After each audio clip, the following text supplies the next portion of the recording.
Book of Heaven, Volume 15, Part 8. June 15th, 1923. What true charity consists in. Continuing in my state, I was praying that my always lovable Jesus would deign to come to visit my poor soul. And he, all goodness, came and made himself seen, while retouching me all over with his holy hand. And in touching me, he would leave a light as mark at each point where he touched me. After this, Jesus disappeared, and my first confessor came, who is now deceased, and he told me, "I too want to touch you at those points where our Lord touched you." And I, almost not wanting, but as though lacking the strength to oppose him, let him do it. But as he was doing it, that light that Jesus had left was communicated to him as he touched me, and he remained as though invested with so much light for as many touches as he gave me, always at the same points where Jesus had touched me. I remained surprised, and the confessor told me, "The Lord has sent me to give me the recompense of the merit I acquired when I would come to you to do you charity, and would act upon you. Now, this has turned for me into light of eternal glory." Then afterwards my second confessor came, who is also deceased, and he told me, "Tell me what Jesus said to you. I want to hear it, so that the light of the divine truths may unite to the many lights of the truths that the Lord spoke to you, and with which, in hearing them from you, when I was alive, I remained as though impregnated. Now the Lord has sent me to confirm for me the recompense of the merit I acquired by wanting to hear those truths. If you knew what it means to hear the divine truths, what charm of light they contain, such that the sun would remain eclipsed, and the good they bring to the one who speaks them, and to the one who listens to them, you would compete, you in speaking them, and the one who feels the duty to do so, in listening to them. Therefore hurry, tell me, what did he say to you?" And I, remembering that Jesus had told me what charity means, told him that. My words turned into light and invested him. Then, all content, he disappeared from me. Now I shall say what Jesus had told me about charity. "My daughter, true charity, with its power, can convert all things into love. Look at fire. All varieties of wood and any other thing, it converts them all into fire. And if it did not have the power to convert everything into fire, it could not be given the name of true fire. And the same for the soul. If she does not convert all things into love, both supernatural and natural things, joys and bitternesses, and everything that surrounds her, she cannot be said to possess true charity." Now, as he was saying this, he let many flames come out of his most holy heart, that filled heaven and earth, and then uniting together, formed one single flame. And he added, "Continuous flames of love come out of my heart, and to some they bring love, to some pain, to some light, to others strength, and so forth. And because they come out from the center of the furnace of my love, even though they do different offices, Since one is the purpose, to send love to the creature, they are all flames that, uniting together, form one single flame. And the same for the creature. Even though she does different things, the purpose must be love, so as to be able to make of her actions as many little flames that, uniting together, shall form the great flame that shall burn everything and shall transform her completely into me. Otherwise, she shall not possess true charity. June 18th, 1923. Prodigies, wonders, excesses of love of our Lord in instituting the Most Holy Sacrament and in communicating himself. Footnote: communicating means giving communion to himself, hence receiving himself.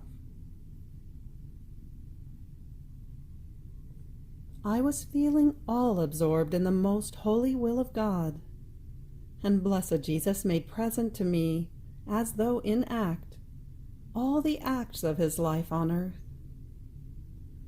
And since I had received him sacramentally in my poor heart, he made me see, as though in act, in his most holy will, the moment in which my sweet Jesus, in instituting the most holy sacrament, communicated himself. How many wonders, how many prodigies, how many excesses of love in this act of communicating himself! My mind wandered amid so many divine prodigies, and my always lovable Jesus told me, "Beloved daughter of my supreme volition, my will contains everything. It preserves all the divine works as though in act, and it lets nothing escape it. And to the one who lives in it, it wants to make known the good it contains.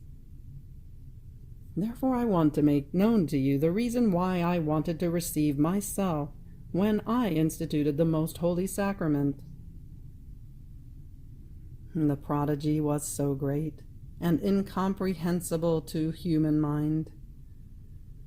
For the creature to receive a man and God, to enclose the infinite in a finite being, and to give to this infinite being divine honors, decorum, and a dwelling worthy of him, this mystery was so abstruse and incomprehensible that the apostles themselves, while they easily believed in the Incarnation and in many other mysteries, remained troubled before this one, and their intellects were reluctant to believe.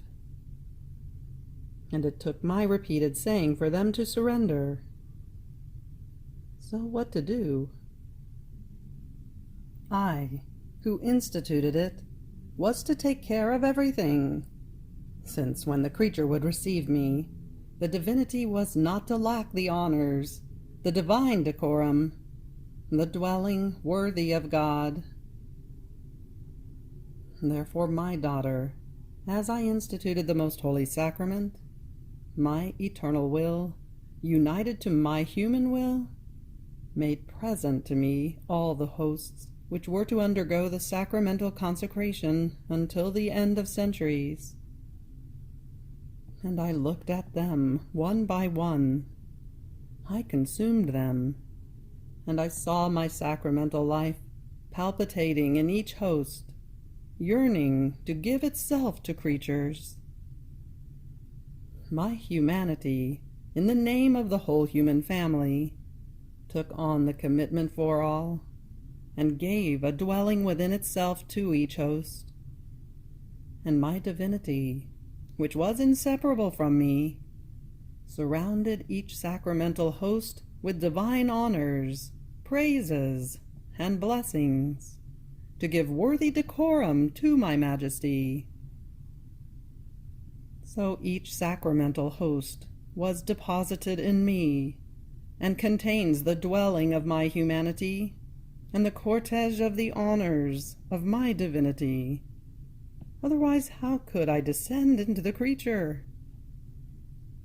And it was only because of this that I tolerated sacrileges, coldness, irreverences, ingratitudes, since in receiving myself I secured my own decorum, the honors, and the dwelling which befitted my very person. Had I not received myself, I could not have descended into creatures, and they would have lacked the way, the door, the means to receive me. This is my usual way in all my works. I do them once in order to give life to all the other times in which they are repeated, uniting them to the first act, as if they were one single act. So the power, the immensity, the all-seeingness of my will made me embrace all centuries. It made present to me the communicants and all the sacramental hosts, and I received myself as many times to make my very self pass through myself into each creature. Who has ever thought of so much love of mine, that in order to descend into the hearts of creatures, I was to receive myself so as to secure the divine rights and be able to give them not only myself, but the very acts I did in receiving myself, so as to dispose them and almost to give them the right to receive me? I remained surprised, and as if I wanted to doubt. And Jesus added, "Why do you doubt? Is this not perhaps the operating as God? And this one single act of forming as many acts for as many as want to enjoy it, while it remains one single act, was it not the same for the act of the incarnation, of my life, and of my passion? I incarnated myself only once. One was my life, one my passion. Yet this incarnation, life and passion, is for all, and for each one, as if it were for one alone. So they are still as though in act, and for each one, as if I were now incarnating myself, and now suffering my passion. If it were not so, I would not be operating as God, but as creature, who, not containing a divine power, cannot let herself be possessed by all, nor give herself to all. Now, my daughter, I want to tell you of another excess of my love. The one who does my will and lives in it comes to embrace the works of my humanity, because I love so much for the creature to become similar to me. And since my will and hers are one, my will takes pleasure in her, and amusing itself, it places all the good I contain into the creature, and I form in her the deposit of the very sacramental hosts. My will that she contains lends her and surrounds her with divine decorum, homages, and honors, and I entrust everything to her, because I am certain to keep my operating in a safe place, as my will makes itself actor, spectator, and custodian of all my goods, of my works, and of my very life. June 21st, 1923. Difference between the soul who finds herself in the divine will, because the divine will envelops her, and is everywhere by its own nature, and the one who prays and acts in the divine will, having the knowledge of what she does within herself. I was doing my usual adoration to my crucified good, and I was saying to him, I enter into your will. Or rather, give me your hand and place me, you yourself, in the immensity of your will, that I may do nothing that is not the effect of your most holy volition. Now, while I was saying this, I thought to myself, how is this? The divine will is everywhere. I am already in it, and yet I say, I enter into your will? But while I was thinking of this, my sweet Jesus moving in my interior told me, my daughter, yet there is a great difference between one who prays and acts because my will envelops her, being everywhere by its own nature, and the one who of her own will, having the knowledge of what she does within herself, enters into the divine sphere of my will to operate and pray. Do you know what happens? It happens as when the sun fills the earth with its light, though the light and the heat are not the same at all points. At some points there is shade, at other points there is direct light, and the heat is more intense. Now, who enjoys more light? Who feels more heat? One who is in the shade, or the one who is at those points where the light is not covered by shade? However, it cannot be said that where there is shade there is no light, although where there is no shade the light is more vivid, the heat is more intense. Even more, the rays of the sun seem to invest and absorb the creature. And if the sun had reason, and one creature exposed herself, of her own will, to its burning rays, and in the name of all said to it, Thank you, O sun, for your light and for all the goods you produce by filling the earth. For all, I want to give you the requital of the good that you do. What glory, honor, and satisfaction would the sun not receive? Now, it is true that my will is everywhere, but the shade of the human will does not allow one to feel the vividness of the light, the heat, and all the good it contains. On the other hand, by wanting to enter into my will, the soul lays down her own and removes the shade of her volition, and my will makes its vivid light shine. It invests her. It transforms her into light itself. And the soul, plunged into my eternal volition, says to me, Thank you, O holy supreme volition, for your light and for all the goods you produce by filling heaven and earth with your eternal will. For all, I want to give you the requital of the good that you do. And I feel such honor, glory, and satisfaction that no other equals it. My daughter, how many evils the shade of one's own will does. It cools down the soul. It produces sloth, sleep, sluggishness. The opposite for the one who lives in my will.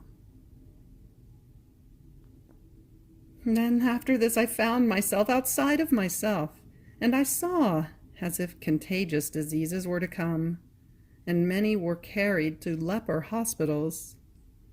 A general fright was reigning, and many other maladies of new kinds. But I hope that Jesus may want to placate himself by the merits of his most precious blood. June 28th, 1923. How, in creating man, God cast into him the seed of the eternal love. I was thinking of the immense love of my most sweet Jesus, and he let me see all creatures, as though bound inside a net of love. And he said to me, "My daughter, in creating man, I cast into him many seeds of love, in his intelligence, in his eyes, in his word, in his heart, in his hands, in his feet. In everything I placed the seed of love, and I was to work it from outside, and together with me I placed all created things in order to make this seed sprout and grow according to my will. Having been placed by an eternal God, this seed was also eternal. So man contains an eternal love within himself, and an eternal love goes toward him constantly to receive the requital of the seeds of its eternal love that was cast into man, and to give him new and eternal love. In fact, I wanted to be inside of man as seed, and outside of him as worker, to form in him the tree of my eternal love. Indeed, what good would it be for man to have eyes filled with light, if he did not have an external light to illuminate him? He would remain always in darkness. So, in order to enjoy the effect of the light, it takes the internal light of the eye, as well as the external light of the sun that illuminates it. The same for the mind. If he had no speech to express his thought, the life of his intelligence would die, and would be without fruit. And so with all the rest. I loved man so much that I not only cast into him this seed of my eternal love, but I put him under the waves of my eternal love that is spread throughout the whole creation, in order to make it germinate in him, and to overwhelm him completely within my eternal love. So if the light of the sun shines in his eyes, it brings him the wave of my love. If he takes water to quench his thirst, or food to nourish himself, they bring him the wave of my eternal love. If the earth lays itself under his feet, and remains firm to allow his step, it brings him the wave of my love. If the flower gives off its fragrance, if the fire unleashes its heat, everything brings him my eternal love. But this is not enough. I myself am with them, working inside and outside, to arrange, to confirm, and to seal all my similes in the soul of man, so that as I give him eternal love he may give to me. So the creature also can love me with eternal love, because he contains the seed of it. But to my highest sorrow, man suffocates this seed, and then it happens that even though my love keeps him under its waves, he does not feel the light that my love brings him, because having suffocated the seed, he has become blind. Even though he burns, he does not get warm, and as much as he may drink and eat, his thirst is not quenched, nor is he nourished. Where there is no seed, there is no fecundity. July 1st, 1923. The good and effect of prayer in the divine will. Pleasure of Jesus in manifesting his truths to the creature. God is the act ever new. I was fusing myself in the holy divine volition in order to make my round through each intelligence of creature, and give to my Jesus the requital of love of each thought of creature. But while I was doing this, a thought said to me, "What is the good of praying in this way? On the contrary, it seems to me that this is nonsense rather than prayer." And my always lovable Jesus, moving in my interior, told me, "My daughter, do you want to know what the good is, and the effect of it? When the creature comes to throw the little pebble of her will into the immense sea of my divinity, as she throws it, if her will wants to love, the infinite sea of the waters of my love ripple, are stirred, and I feel the waves of my love giving off their celestial fragrance, and I feel the pleasure, the joys of my love being stirred by the little pebble of the will of the creature. If she adores my sanctity, the little pebble of the human will stirs the sea of my sanctity, and I feel delighted by the most pure auras of my sanctity. In sum, whatever the human will wants to do in mine, it flings itself like a little pebble into each sea of my attributes, and as it stirs them and ripples them, I feel I am given my own things, and the honors, the glory, the love that the creature, in a divine manner, can give me. It happens as to a person who is very rich and has all goods in his house, most fresh fonts, fragrant fonts, warm fonts. Someone else enters into this house, but has nothing to give to that person, because he possesses everything. However, he wants to please him. He wants to love him. And what does he do? He takes a little pebble and throws it into the fresh font. The waters, being stirred, give off a most delicate freshness, and the lord of that house enjoys the pleasure of the freshness of his own font. He delights in the very goods he possesses. But why? Because the other one took the care of stirring that font. In fact, when things are stirred, then do they give off more intensely the fragrance, the freshness, or the heat that they contain.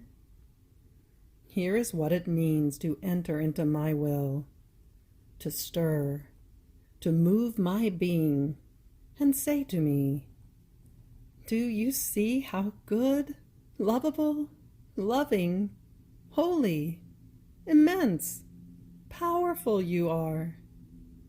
You are the all, and I want to move the whole of you in order to love you and to give you pleasure."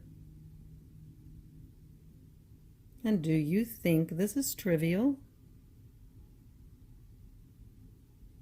Having said this, he withdrew in my interior, and I was left thinking, how good Jesus is. It seems to me that he greatly delights in communicating himself to the creature, and that he takes so much pleasure in manifesting his truths, that while he is saying one, that very truth is a spur for him, and almost draws him with an irresistible force to manifest more truths. What goodness! What love! And Jesus came out again from within my interior, and placing his face close to mine, added, "My daughter, you do not know what it means to manifest my truths, and this is why you marvel at my pleasure and at the irresistible force I feel to manifest myself to the creature, and the one who is willing to listen to me, forms my joy and my delights in conversing with her. You must know that when I manifest one truth of mine that is not known, it is a new creation that I make, and I love very much to unleash from myself the many goods and secrets that I contain. But as much as I may speak, since I am that act ever new, that never repeats itself, I always yearn to say more. And as I speak, I always have more new things that I would like to say, because that newness is never exhausted in me. I am always new in love, new in beauty, new in contentments, in harmonies, new in everything, and ever new. And this is why I do not tire anyone. I always have new things to give and to say, and the irresistible force that pushes me to manifest myself is my immense love. In an outpouring of love, I issued the creation. Everything that can be seen in the whole universe was all inside of me. Love made the shadow of my light overflow from my interior, and I created the sun, the shadow of my immensity and of my harmonies, and I stretched out the heavens, harmonizing them with many stars and celestial spheres. These and other things which I created were nothing other than shadows of mine that I issued from myself. And my love had its outpouring, and I took great delight in seeing what was contained in me, spread out in little particles, hovering over all creation.